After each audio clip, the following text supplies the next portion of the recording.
Blue Lock community is filled with the wildest of opinions. From saying that Shidou is the best striker, to saying that Isagi is better than Itoshi Sae, to even claiming that Hiori is the hottest character in the series, which he isn't, it's Chigiri, obviously. But despite that, the community is full of wild opinions and takes that despite all common sense, many will still devote their support to. In today's video, I'll be reviewing some of those hot takes submitted by the community and giving my own personal thoughts on them. If your hot take is actually mentioned in this video, leave a like and comment down below. And while you're down there, go check out my Discord server, the New Egoist Geeks. There, myself and other Blue Lock content creators host not only Discord exclusive events, but also actively engage with our communities. And pretty soon we're going to be doing a special giveaway where you can get the signed manga rendering of Botto, Isagi, and Rin with their respective voice actors' signatures. If you'd like to enter, subscribe and join the Discord down below for a chance to win. Before getting into the video though, I do want to leave a spoiler warning for manga readers who are not fully caught up on the series. These hot takes could potentially reveal information from the latest events of the story, so if you wish to not be spoiled, I would suggest clicking off this video right now. Our first hot take comes from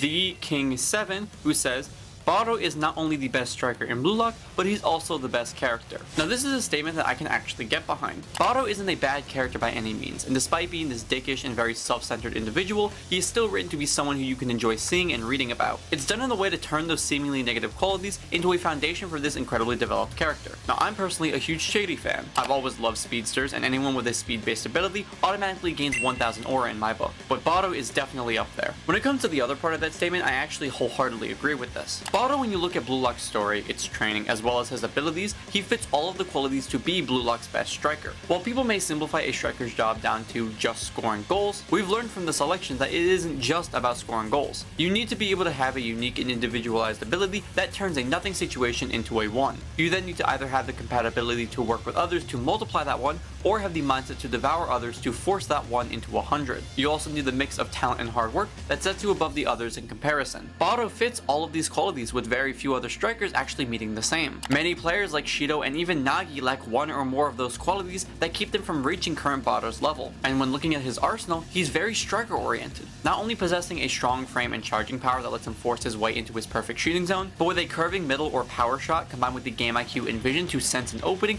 makes him arguably one of the best strikers that we've ever seen. Even when compared to Kaiser, the next generation World 11 striker, Botto is not far behind in terms of deadliness on the pitch. So is Botto one of the best strikers, if not the best striker in the Blue Lock project? Yes. Is he my favorite character? No. But he's definitely up there. The next hot take comes from...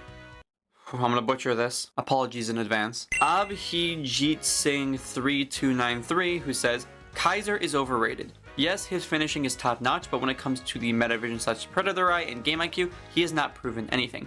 And New Gen 11 is supposed to be above Blue Lockers, but that's not the case. Kaiser seems to be struggling. Also, his goal in the PXG game should be credited more to Kiora, as he chose Kaiser over Isagi. Now there is a lot to unpack here, so let's start by looking at each point one at a time. You mentioned that his Metavision, Predator Eye, and Game IQ have contributed nothing to his worth. I mean, both Predator Eye and Metavision require a high-functioning brain and incredible Game IQ, the same things that both Botto and Isagi have. Meeting that requirement alone is impressive enough, given that even a player like Rin has yet to unlock either vision ability, and Rin is the #1 player in the Blue Lock project. And when you look at Kaiser's performance in all of his matches, they have been contributed to his Predator Eye or Metavision in some kind of way. For instance, let's take a look at his goals. All of his goals in the series are scored due to his Kaiser Impact scoring formula. For those who haven't seen it, because it is a very old video, I actually discussed Kaiser's goal scoring formula. This formula being Metavision times the product of Predator Eye times swing speed. This formula allows Kaiser to not only perform the Kaiser Impact, but identify the best time and the best place to use it. Metavision and Predator Eye are essential to all of Kaiser's plays, and this is the full reason as to why his performances have been kept so high quality. In relation to saying that Kaiser, someone who is a new Gen 11, is not above the Blue Lockers is a ridiculous statement. Kaiser still has the best shooting and the best finishing out of any of the players in the series. His utilization of Predator Eye is even better than Botto's, and while his Metavision may not be as good as Isagi's, it's still the third best in the series. The only reason that Kaiser seems to be struggling right now is because Bastion München is being taken over by Isagi and his allies, resulting in a lot of Kaiser's allies being pulled off of the pitch. This in turn is giving him less and less options to work with. Not to mention, Isagi himself is also actively attempting to stop Kaiser and his plays. The entirety of Bastion München is legitimately just a free-for-all, and Isagi has a whole battalion on his side. The reason that Kaiser's performances may be looking lackluster in comparison to the Blue Lockers is because the Blue Lockers themselves are developing, all the while making Kaiser's ability to play effectively more limited. In terms of individualized abilities, there is no striker in Blue Lock who surpasses Kaiser. Not Rin, not Botto, and not even Isagi. Hell, even Isagi himself said that the only reason that he's able to keep up with Kaiser at this point is because Isagi has his allies in Corona, Hiori, Yoichi, Yukimiya, and many more. And the last point you make about Kaiser's goal being more credited towards Kiora?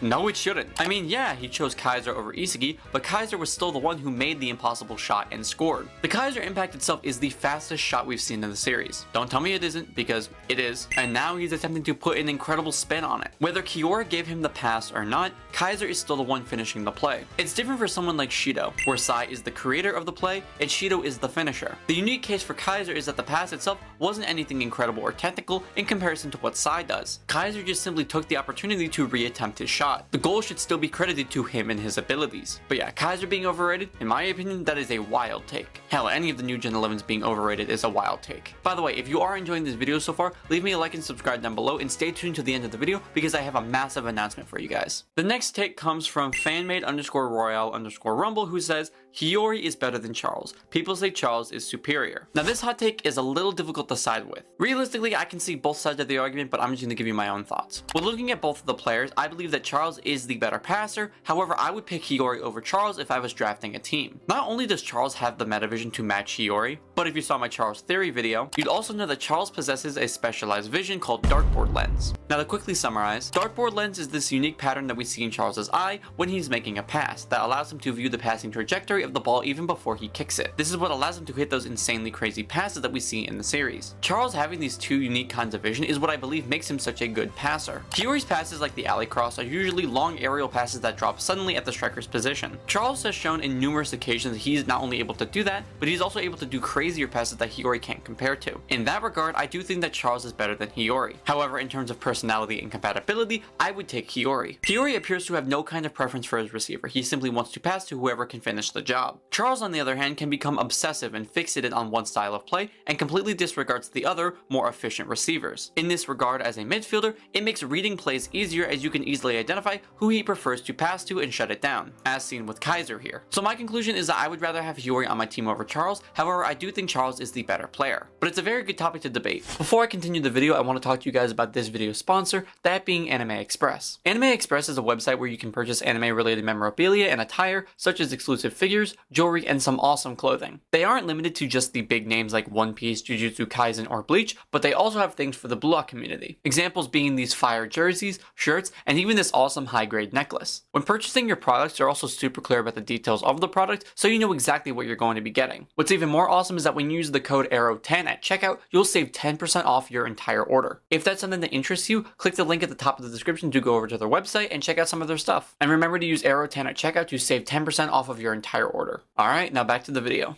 And the last hot take from this video comes from Lino Akachiro, who says, my hot take. Nagi is going to bag more than 100 million yen in the NEL after beating Barca in the final match. Now this take is very interesting. With Nagi's current bid being 40 million, getting 60 million minimum off of a single game is going to be difficult, unless you're Isagi, Botto, or Rin, who can get 100 million or more in a single game.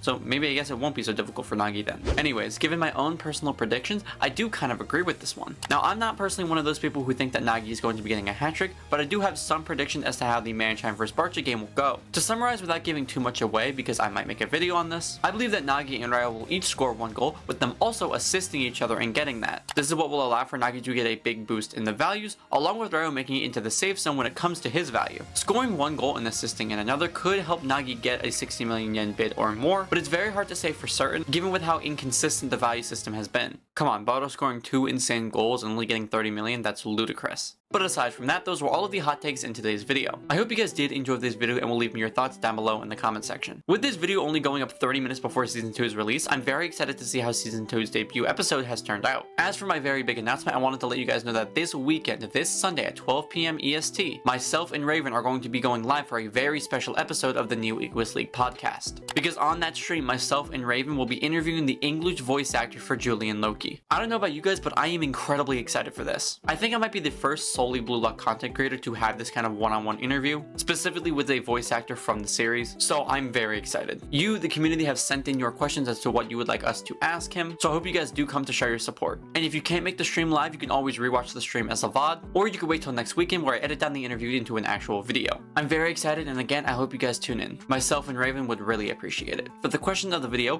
what is your personal Blue Lock hot take? Leave them down below in the comment section. And like always, thank you all for watching. Like and subscribe to see more awesome Blue Lock content just like this. Too slow, try to keep up with me now.